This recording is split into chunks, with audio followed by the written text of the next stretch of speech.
Hey everyone, welcome back to the channel. I'm Colton, and in today's video, I'm going to be giving my impressions on the Fujifilm Finepix V10. This is a point and shoot camera from 2006, so pretty much 20 years old at this point. And it had a 5 megapixel CCD sensor with, I believe, a 3.4 times optical zoom. So about a 38 millimeter to 130 millimeter lens. Nothing super crazy on the wide end or the telephoto side, but definitely enough if you're capturing life's moments, friends, vacations that you're on, things like that. And I've been using this camera for about a year, but mainly just the last couple months I've been really shooting with it in order to get some good impressions for this video. And what I have found is that this camera tends to be a bit of a mixed bag, both in terms of image quality and just the camera itself. What's interesting about this camera is it's probably most known for having a rather large LCD screen on the back panel. It basically takes up the entire back side and keeps the camera actually fairly compact otherwise. This LCD would have been one of the bigger ones for the time period, and it did have a little bit higher resolution. And then beyond the LCD, probably the biggest thing this camera might be known for nowadays is the fact that it has games on it.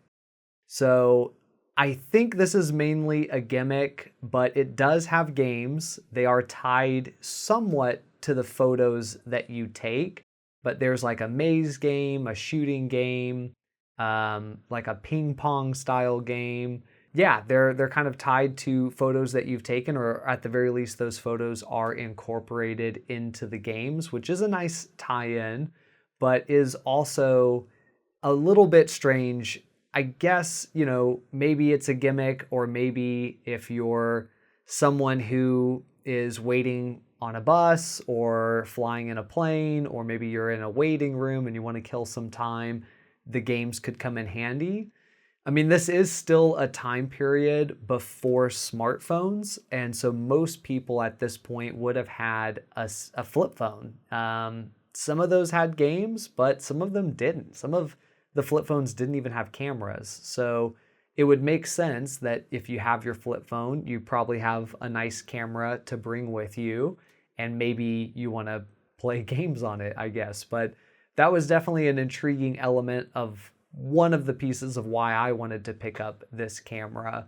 However, games aside, we can now speak about the photography tool that this camera actually is. And you know, I've used it for quite a few months pretty extensively outside of just the year that I've had it and been using it. And I just keep coming back to kind of the feeling that this is a bit of a mixed bag. It's a camera that has some really nice qualities, and it also has some very noticeable disadvantages.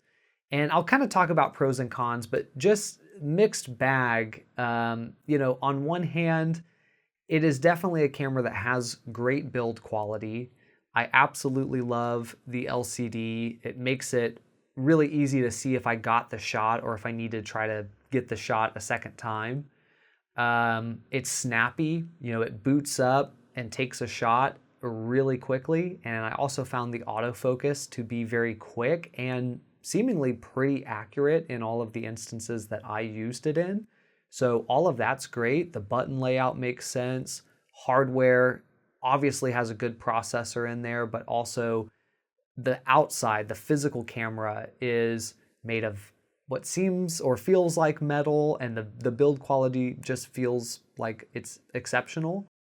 And when you take a photo, if you nail that photo, you have really good color science to back it up, which is great. I mean, who doesn't want great color science?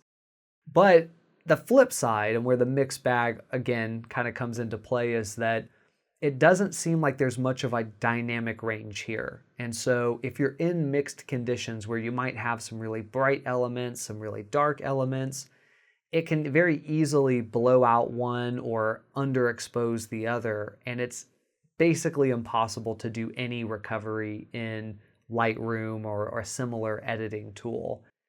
And similarly to that point, the ISO performance might be good for the time, but is not good by today's standards. It very quickly gets a little too noisy and the image just starts to fall apart. So if you're shooting at kind of the base or the lower ISOs, you can get a fairly clean and very usable image, but if it goes up much above the kind of lower end, it just starts introducing way too much noise. And the downside is, well, it has a flash, and you'd think the flash could kind of fill in some of that light and help prevent that. But it seems like it still pushes it to a higher ISO even with the flash. And the flash itself, probably compounding the issue, just doesn't really seem to push out a lot of light. It seems to kind of struggle a little bit. So in some settings, if you're fairly close to your subject, it'll do an okay job. But if you're not super close, it immediately just falls off. And that's not something that I feel like I've experienced as much with other point and shoot cameras. So maybe a limitation to this one, but that does mean that if you're shooting in darker conditions, maybe indoors, I always like to take a point and shoot to a nightclub and photograph my friends. It doesn't seem to do very well in those environments. So it doesn't perform well in mixed conditions, and it also doesn't perform well in low light conditions. Again, by at least more modern standards. Now, if you're shooting in daylight and the lighting is fairly consistent, you can still get good shots. So maybe this is a good camera for someone who is going to be shooting more outdoors or in bright, even conditions. But if you're someone who's shooting in mixed conditions, which is kind of the goal of a point and shoot camera, that you can take it anywhere and use it at any time, I feel like there's just better options out there than this particular camera. So, I got some great shots and I liked those shots that I got, but I also felt like I missed too many shots that I would have gotten on a better camera like a Fujifilm Finepix J40. That one can shoot in a large variety of circumstances and conditions and do well in all of them. So that was, kind of the mixed bag element. It was fun to shoot with this camera, and the good images were good, but too many of them just didn't work, and that was a bit of a bummer.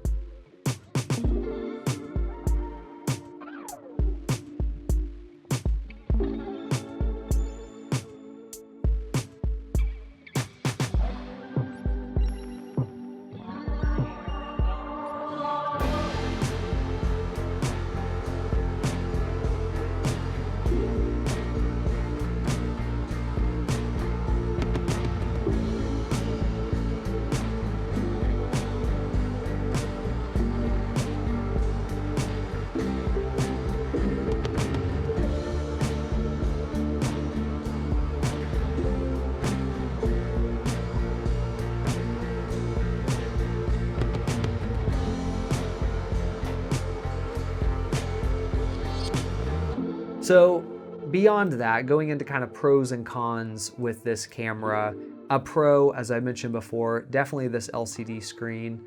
It is not the only camera that has a screen like this. The Fujifilm J40 also has a 3-inch screen that's pretty solid. But for a camera of this time, this is just an awesome screen.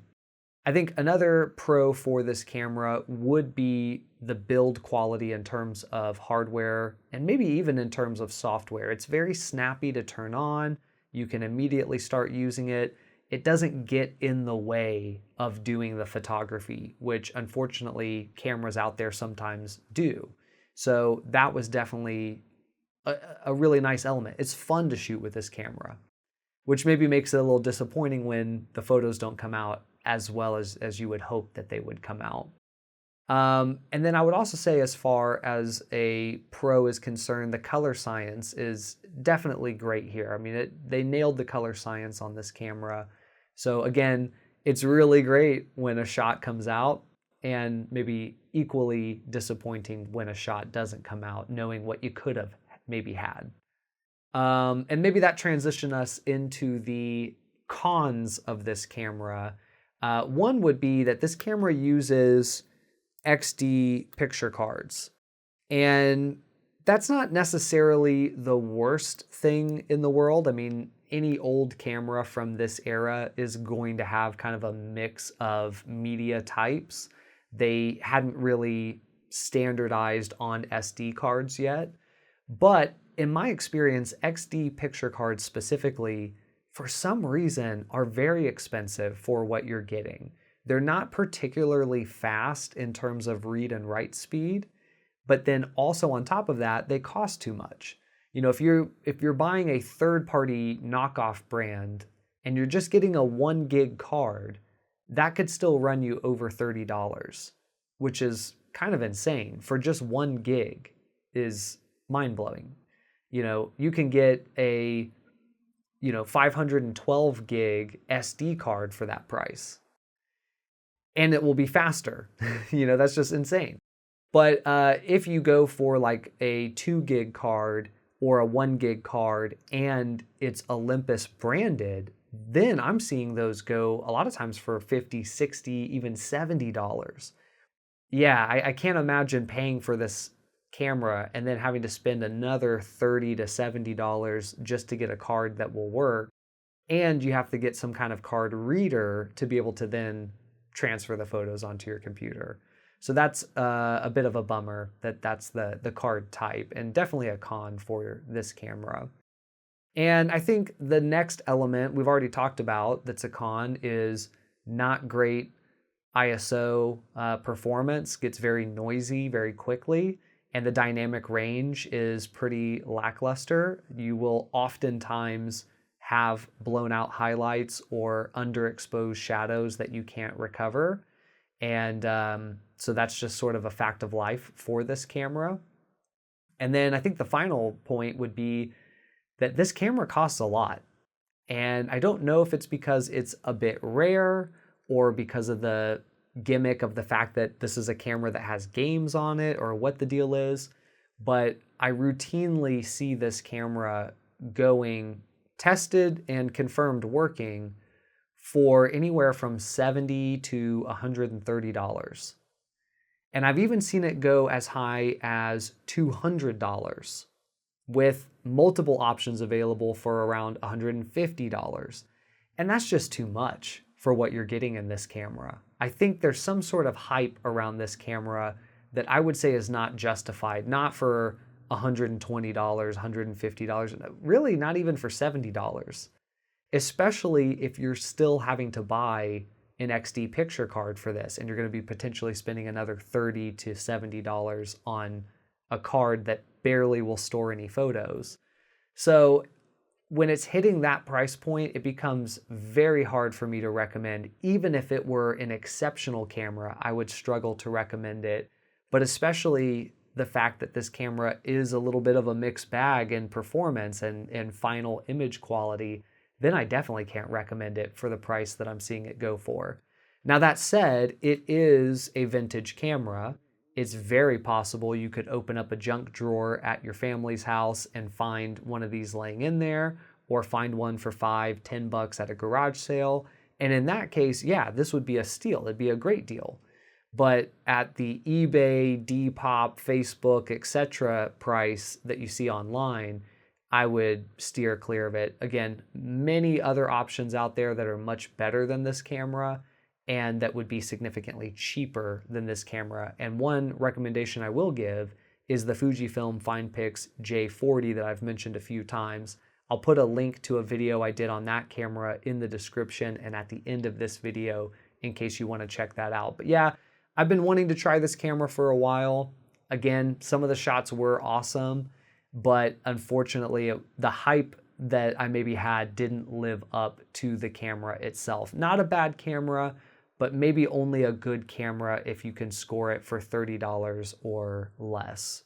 So that is my thoughts and I guess review on the Fujifilm Finepix V10. If you've used this camera before and there's anything I left out or anything you think's worth mentioning, drop it in the comments below. And if you have any cameras you guys want to see me try out, drop those in the comments too. I always like to look and see what people are interested in.